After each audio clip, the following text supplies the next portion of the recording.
It's strange how you remember the smallest things before everything collapses. For me, it was the candle. That stupid, vanilla-scented candle she lit every Thursday night like clockwork. It flickered weirdly right before she opened her mouth, like even the flame sensed what was coming. Her name's Mara, my wife of 10 years. 10 long, winding, sometimes beautiful, mostly exhausting years. We met in grad school, both majoring in educational psychology. She always said I had the softest soul of anyone she knew. She used to mean it as a compliment. Later, she used it as an insult. I'm Elliot, by the way. 41. Middle school counselor.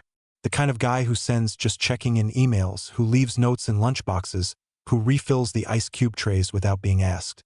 Mara used to say I was predictable in a safe way. Then she started calling it boring. Then that Thursday, while we were eating takeout at the kitchen island and I was telling her about one of my students who wrote an essay about time travel and grief, she cut me off mid-sentence, put her chopsticks down, tilted her head like she was trying to be gentle and said, "I'm done with this." No argument, no context. Just that, like she was quitting a yoga class. I blinked. She expected me to cry. Maybe she thought I'd try to convince her to stay, but all I could do was nod. I stood up, took a sip of my water and said quietly, "Good, I'm free." And something in her eyes shifted. Not guilt, not regret, annoyance.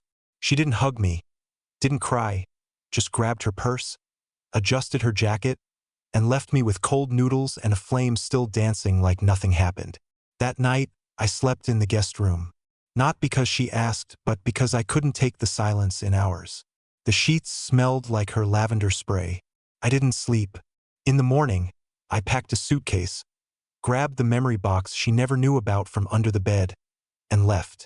No screaming, no letters, no dramatic speeches. I moved into a short-term rental downtown. A gray, slightly crooked apartment with paint peeling by the windowsill and a view of the dumpster.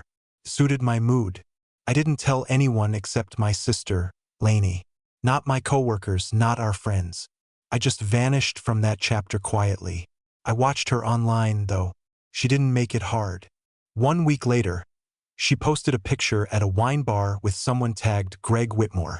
Divorced, taught history at the same university where she worked. The caption said, "New beginnings," with a wine glass emoji. 2 weeks after that, she blocked me. But by then, I had started making changes. See, I wasn't interested in revenge. I was interested in rediscovery. And 1 month later, she came knocking, literally, on the door of my new place. I was standing in the kitchen plating dinner, and when she stepped into my living room and saw who was sitting at my table, her expression crumbled like dust. But I'm getting ahead of myself, because before that moment came, I had to go through something worse than betrayal. I had to face myself. The apartment was small, old, and a little sad, kind of like I felt most days, but it gave me something I hadn't had in years. Silence. No one talking over me. No one dismissing my thoughts mid-sentence.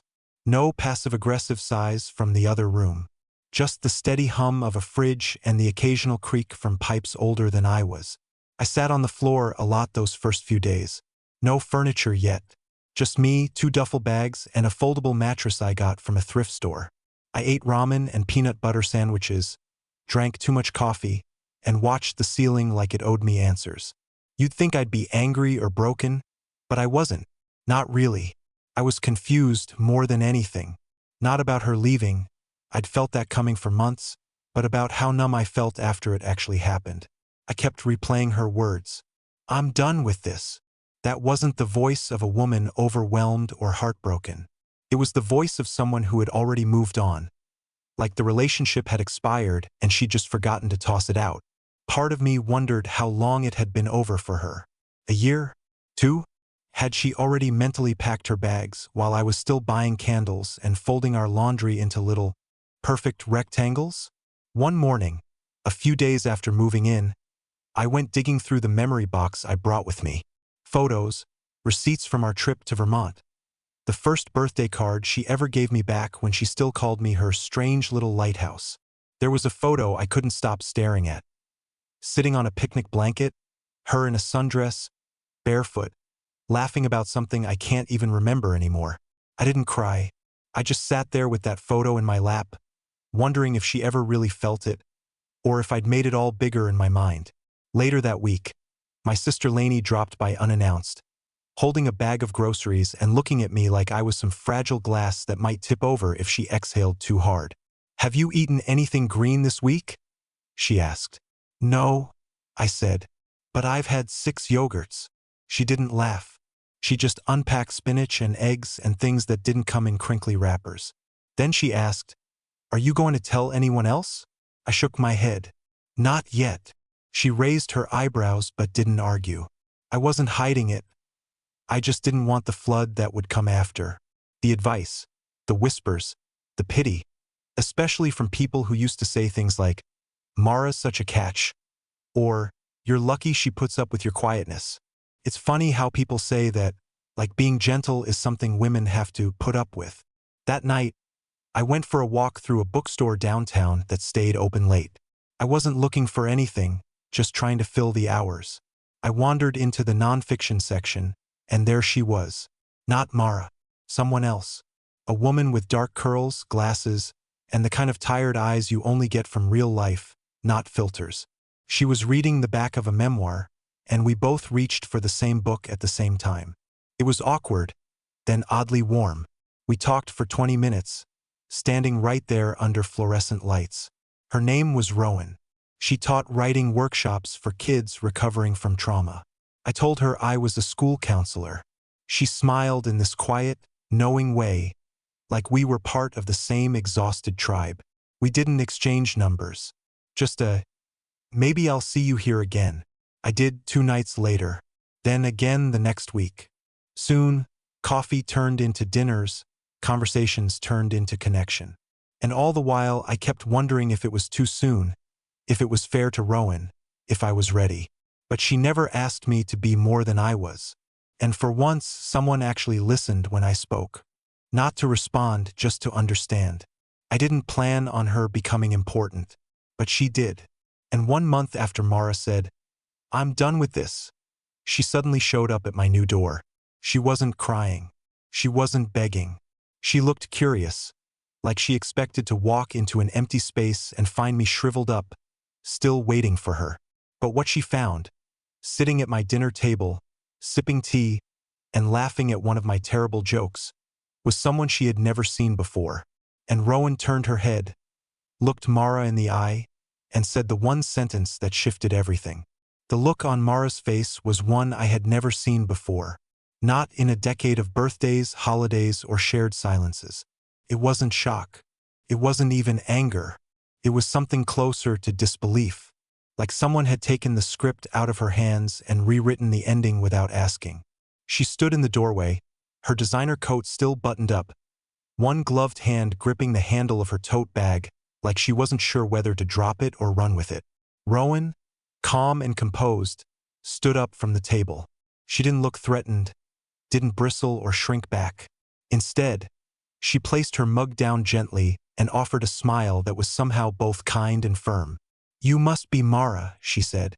"I've heard a lot of nothing about you." I felt the air shift, like the temperature in the room dropped 3 degrees. Mara blinked fast, caught off guard by the poise Rowan carried with such quiet certainty. Rowan wasn't trying to be cruel. That wasn't her style. She just had this way of letting people know with just a few words that she was rooted, that she didn't need to raise her voice to be heard. I cleared my throat and walked over. "Mara, what are you doing here?" "I was in the neighborhood," she said, her eyes darting around the room as if trying to find some version of me she recognized. "I thought I'd check in. You didn't text. You blocked me." "Fair point. I didn't expect." She trailed off, glancing at Rowan. "Company." "Well," Rowan said, taking her seat again, "I didn't expect to be here either, but life's funny like that." Mara didn't laugh. She finally took a step inside, carefully scanning my new space like a detective at a crime scene. She noticed the books on the shelf, the second pair of boots by the door, the framed photo of me and Rowan at the edge of a lake. I could almost see her connecting the dots, trying to timeline the moment when I stopped waiting for her. "What do you want, Mara?" I asked, not unkindly. She hesitated. I just wanted to talk. Alone, if that's okay. Rowan stood up, but I stopped her. No. If you've got something to say, you can say it here. No more secrets. No more side doors. Mara's lips parted like she was about to protest, but something in my tone made her stop. She sat. Felt surreal. The three of us sitting there, my past and my present on opposite ends of a table that had only ever known peace until now. She started slowly, cautiously. I didn't expect you to move on so fast. You moved on before you left, I replied. She flinched. That's not fair. What's not fair? Rowan said gently. Is showing up unannounced to a man you walked out on and acting surprised he didn't pause his life for you. I don't think anyone had ever spoken to Mara like that. She was used to controlling the emotional weather in every room. But Rowan didn't bend to her storm. Mara's voice cracked. I made a mistake. I raised an eyebrow. With Greg. Her eyes went wide. How did you? You weren't subtle, I said. Instagram doesn't lie. You blocked me a week after you posted a wine bar photo with him. Mara looked down at the table. It wasn't what I thought it would be. That's not my problem anymore. Silence fell over the room. Not hostile, just final. She looked at me, eyes glistening now. Do you really not miss me at all? And I did something I hadn't done in a long, long time. I told the truth. I don't miss being overlooked. I don't miss being someone you tolerated instead of loved. I don't miss feeling like an inconvenience in my own home. I took a breath. But I miss who you were, who we were. I just don't know if that was ever real or something I built to survive. Mara nodded slowly, and for the first time since she walked in, she looked small. Not manipulative, not calculating, just lost. She stood. I should go. I didn't stop her. She turned to Rowan. Take care of him. Rowan held her gaze. He doesn't need taking care of. He just needed space to exist. Mara left without another word. The door closed, and I felt not triumphant, not smug, just clean, like some invisible thread had finally snapped free. Rowan walked over and slid her hand into mine. That, she whispered, was chapter 1 finally ending. She was right, but I had no idea what chapter 2 would bring. After Mara walked out of my new place, the silence she left behind felt different from the silence I used to live with. It wasn't heavy or suffocating. It didn't feel like waiting. It felt deserved, like the air had real weight again, and I could finally breathe in something honest. Rowan didn't say much that evening. She didn't need to. She understood that sometimes the loudest things were the ones unsaid. She just sat with me, her thumb gently brushing the back of my hand while the stew on the stove continued simmering. We never did finish dinner that night. Couldn't eat. My chest felt too tight, like the closure I had been avoiding for weeks had finally arrived, knocked on my door, and demanded to be witnessed. The next day, I woke up early. My mind buzzed with everything I didn't get to say and everything I was glad I didn't. I kept thinking about the way Mara had looked at Rowan. There was something buried deep in that glance, like envy she hadn't even unpacked yet. Maybe she didn't come to fight. Maybe she came to confirm something she already feared, that I had truly moved on. I went for a walk through the park near my apartment. It was cloudy, cold, but the kind of cold that made your skin feel awake. The park was mostly empty, except for a jogger with a golden retriever and an older couple slow walking in matching windbreakers. It was peaceful. It was mine. I stopped at a bench and just sat there, remembering the first time I had ever seen Mara cry. It was years ago, in our 3rd year of marriage, when her mom had a minor heart scare. She had collapsed into my arms, completely unguarded, and I had felt important, needed. But somewhere along the line, that need dried up, and all that was left was her resentment that I still needed her. Back at the apartment, Rowan had already left for work. She'd scribbled a note and stuck it to the fridge. Left you the last slice of quiche. I swear if you forget to eat it, I'm hiding your socks. It made me smile. I sat at the kitchen table and looked around at the artwork we'd picked together from the flea market. The coffee mug she insisted on collecting. The crooked picture frame we never fixed because we found the tilt charming. It all felt real, built from scratch. Not from routine or shared history, but from choice. Later that evening, my phone buzzed. Unknown number. At first, I let it go to voicemail. But the second call came through within a minute, and something told me to pick up. It was Greg. Yeah, that Greg. His voice was stiff, uncomfortable. He introduced himself like we hadn't known each other, vaguely through campus events and faculty dinners. Then he paused. Listen, I know this is weird, but I think you should know something, he said. I leaned back in my chair. What's that? She told me you were emotionally manipulative. Said you never supported her dreams, that you were clingy. I just wanted to say, I don't know if any of that was true, but it didn't line up with the guy I met. I blinked. You're calling me to tell me my wife lied about me? He hesitated. I'm calling to tell you I think she lies to herself more than anyone else. It was quiet for a second. I heard the sound of traffic behind him, like he was pacing near a road. She's not with me anymore, he said. Let me guess, I replied. She told you she needed to figure herself out. He laughed, but it wasn't warm. Something like that. We ended the call on a strange note. Not enemies, but not allies either. Just two men who had been orbiting the same storm and gotten tossed out in different directions. That night, Rowan came over with a pie she baked herself and a bottle of red wine that neither of us could pronounce. We didn't talk about Mara. We didn't need to. She saw the slight tension in my shoulders and simply pulled me close, letting my head rest against her shoulder as we watched some documentary. Neither of us finished. Before she left, she looked at me and said, I like the way you stay soft even when the world tries to harden you. I hadn't realized until that moment just how much I needed to hear that. Not because it was flattering, but because it was true. And as I closed the door behind her, I realized something strange. I didn't feel broken anymore. I didn't feel betrayed or lost or unsure. I felt ready. But life wasn't done surprising me, because just a few days later, I got an envelope in the mail from a return address I hadn't seen in over 5 years. And what I found inside was the last piece of the story I didn't know I was still missing. I don't usually check my mailbox every day. Most of what I get is junk.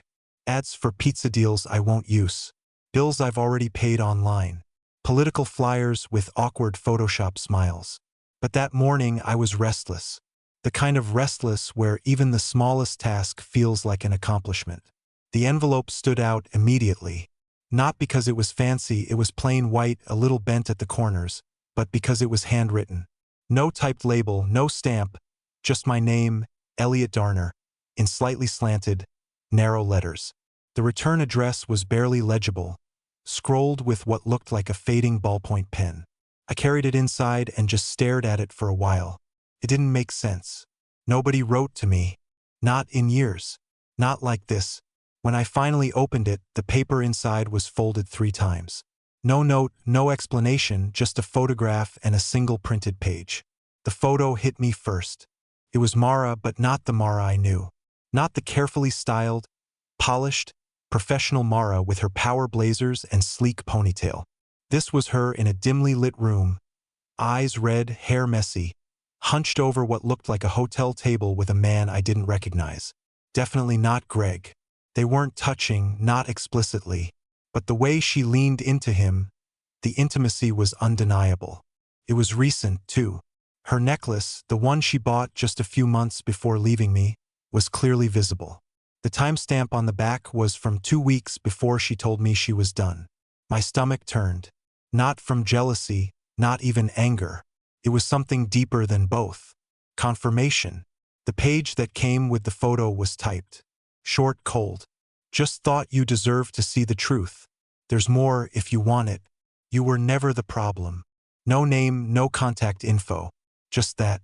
I sat back in my chair, holding the paper in one hand and the photo in the other, trying to process the 1,000 directions my mind was pulling me in.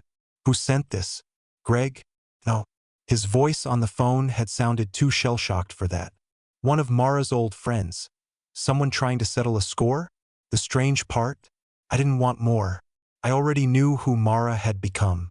And now with this picture, I also knew who she had been, even while she was still in our home, still sitting across from me at dinner, still kissing me goodnight.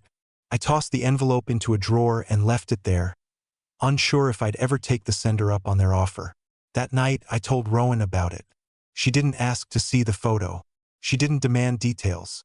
She just listened, steady, fingers curled lightly around her teacup. "What are you going to do with it?" she asked after a moment. "Nothing," I said. "It doesn't change what I already knew. It just confirms it." She nodded. "Closure rarely looks like what we expect, huh?" I exhaled.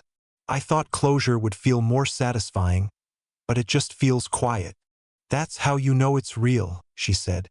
We sat in silence for a while, and I realized something important. I didn't want Mara's apology anymore. I didn't need answers, and I definitely didn't need her regret. But the universe wasn't done with me because 2 days later, I got a call from my lawyer. Routine check-in about finalizing the divorce paperwork. We were wrapping up the asset split, and everything had been straightforward so far until he paused. "There's one thing," he said. "Your ex-wife, she put in a late request. She wants to contest part of the agreement." "What part?" "She's asking for partial ownership of the property you're currently leasing. She claims you financed it with joint funds during the transition period after separation." I nearly dropped the phone. "She wants a piece of my apartment?" "Technically, she's filing to establish a claim in case of future equity gain if it's purchased. It's unusual but not unheard of. We'll fight it." I laughed, but it wasn't amused. She walked out, told me she was done, and now she's trying to retroactively stake a claim in my new life. "It's weak," he said. "She has no legal ground, unless you let her." I didn't sleep much that night, not because of fear, but because of what it meant. She hadn't just come to see me out of curiosity. She was scouting, measuring, calculating. She had expected me to unravel after she left, but instead, she saw I'd rebuilt. And now she wanted back in, not out of love or remorse, but because she hated the idea of being replaced. Well, she was too late. But the next move she made would shock even me and nearly undo everything I had rebuilt. There's something unsettling about realizing that the person who once claimed to love you now wants to profit from your peace. Couldn't shake it. For days, I kept turning it over in my head. Not just the legal maneuver Mara had pulled, but the psychology behind it. She had ended the marriage. She had packed her bags and disappeared into someone else's life. And yet, now that she saw I had landed on my feet, she wanted a piece of the ground I was standing on. I wasn't surprised she tried something, but this felt desperate, strategic, like she couldn't stand the idea that I had managed to be happy without her. Rowan noticed the change in me before I said a word. I'd been quieter, more distracted, often lost in my thoughts mid-sentence. One night while we were cooking dinner together, she put the spatula down, leaned her hip against the counter, and asked softly, "Is she getting to you again?" I didn't lie. "Yeah," I said, "but not the way she used to. It's not guilt anymore. It's this disbelief that after everything, she's still trying to claw at me like I owe her something." Rowan reached out, brushing a hand over my arm. "That's because you've healed in ways she never thought you would. She wasn't ready for that." I nodded, but my chest still felt tight. It wasn't about the apartment. I could fight that claim. I had a solid case. It was about the principle, about the audacity. Mara didn't want the place. She wanted to win. Some little shard of control in a life she no longer had access to. My lawyer, Frank, was confident. "She's bluffing," he said. "She saw your name on a lease and got triggered. Give it time. She'll drop it." But Mara didn't drop it. She showed up at my apartment again. This time, Rowan wasn't there. I was sorting through some books to donate when the doorbell rang. I almost didn't answer, but curiosity got the better of me.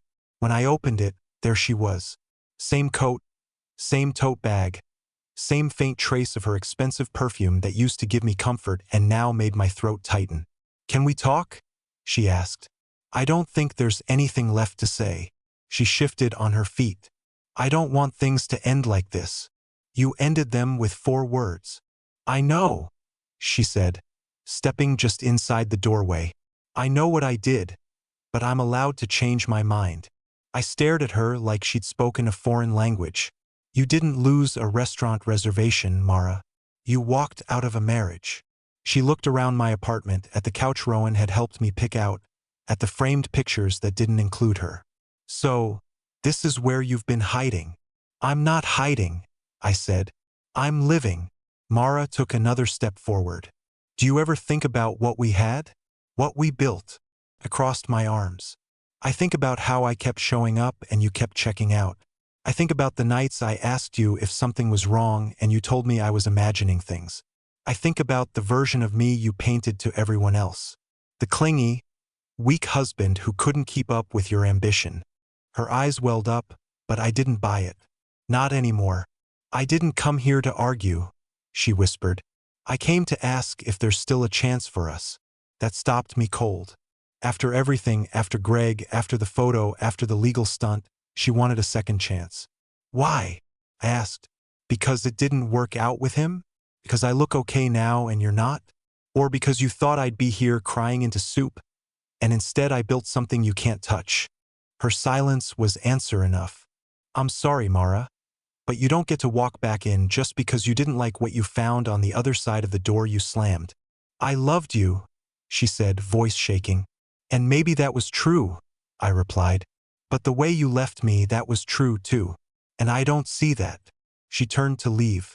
But just before she opened the door, she paused. She's not me, she said.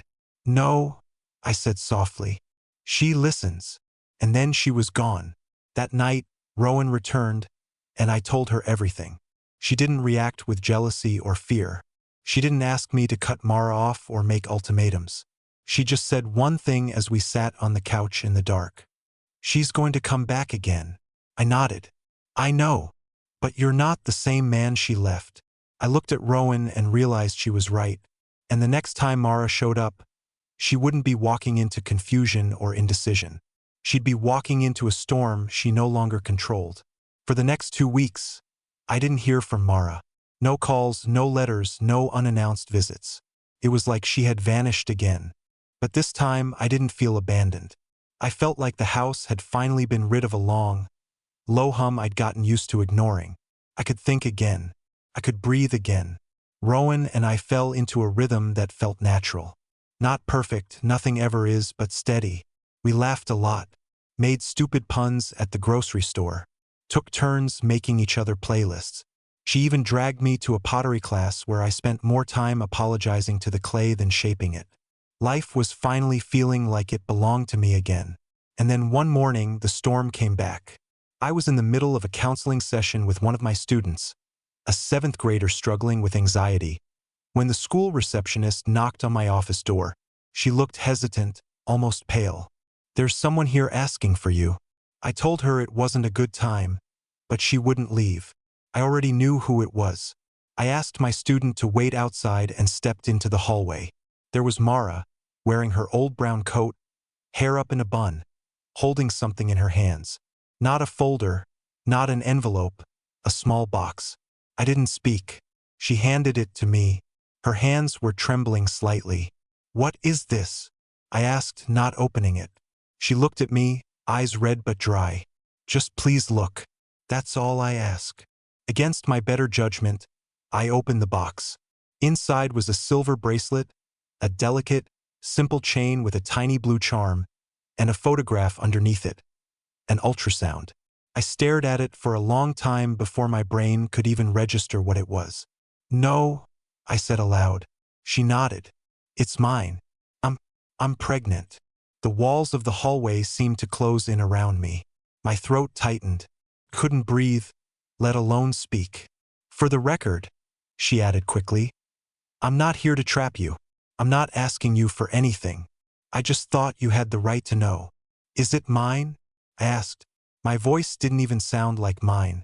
I don't know, she said. It could be yours or Greg's. I took a step back. So, you're just dropping this on me now? At work. I've been scared, she said. Everything's falling apart. Greg cut me off. My apartment lease ends in 3 weeks. I made a mess of everything. And you thought maybe I can save you? No, she whispered. But I hoped you'd care. I didn't yell. I didn't slam the door. I just turned and walked away. The rest of that day was a blur. I finished work. I drove home. I told Rowan everything, not just about the box, but about the possibility. She sat very still, listening with more grace than I would have been capable of in her position. When I finished, I looked at her and said, "I don't know if I believe her, but I don't know if I can afford not to." Rowan leaned back in her chair. "You're not wrong. If it's yours, it changes a lot." "I don't want it to," I said. "But it would." "I know." There was a long pause between us, and for a moment I thought she might walk away, but she didn't. She reached over, took my hand and said, "Whatever this turns out to be, you don't have to go through it alone. But you do need to find the truth." So I did. I contacted my lawyer the next morning, told him everything. He said if she was pregnant and unsure of paternity, we had legal options, proof if necessary, before birth. I gave Mara the choice: paternity test or nothing. No more emotional games. No more guessing. She didn't answer right away. But 3 days later, she texted me one sentence: "It's not yours." I stared at that message for so long my phone screen dimmed. I don't know if she ever thought it was. I think maybe it was just another door she tried to open. One more shot in the dark to see if I'd come crawling back. But I didn't. I showed Rowan the message. She read it, nodded, and then did something I didn't expect. She smiled. "Good," she said. "Now we can live without ghosts." And I believed her. But just when I thought the story had finally run out of surprises, something else arrived. A letter I was never meant to receive. And what it contained would reveal the final truth behind everything Mara had done. The envelope came on a rainy Tuesday. No name on the front, just my address handwritten in shaky, looping cursive. I almost threw it out, assuming it was more fallout from Mara's last attempt to reinsert herself into my life. But something about the handwriting made me pause. It wasn't hers. I opened it slowly, half expecting another photo or another typed threat wrapped in guilt. Instead, it was a letter, 2 full pages written in blue ink in a hand I hadn't seen in over 10 years. It was from Mara's mother. We hadn't spoken in ages. Not since the early years of our marriage when Mara still invited her over for holidays. I remembered her as kind but cautious, always watching her daughter with a quiet tension, like she was afraid to say the wrong thing. The letter was raw, honest. She wrote about how she'd recently reconnected with Mara after months of silence, how Mara had confessed everything. The affair, the lies, the manipulation, even the fake pregnancy scare. How she'd admitted she didn't love Greg, or me, or really anyone. Not because she was cruel, but because she never learned how. She told me, the letter read, that she always admired your calm, that your steadiness terrified her because she knew she couldn't fake it forever. She said she left not because she didn't love you, but because she believed she couldn't be enough for someone who truly did. Her mother ended the letter with something I didn't expect. "I know this doesn't undo anything, but I hope, for what it's worth, you find peace. You didn't deserve the way it ended. I wish my daughter had been ready for the kind of love you offered." I folded the letter carefully and placed it in the drawer with the others. I didn't cry. I didn't feel vindicated. I felt light, like a knot that had been living quietly in my chest finally unraveled. That night I cooked dinner for Rowan. An actual dinner, not just pasta or takeout. I put on music, lit candles, and asked her to sit while I served her plate. She laughed and asked if I was dying. "No," I said. "I'm finally living." She smiled. That real kind of smile that makes you want to memorize a moment. After dinner, we took a walk in the rain. No umbrellas, just 2 people soaked to the bone, laughing under dim streetlights like teenagers without anywhere to be. I didn't tell her about the letter right away, but when I did, she held my hand tighter. "You can let go now," she whispered. And I did. Months passed. Then a year. The divorce paperwork gathered dust in a folder I never needed to open again. Mara never contacted me again. Greg moved states. Life, in its quiet way, moved forward.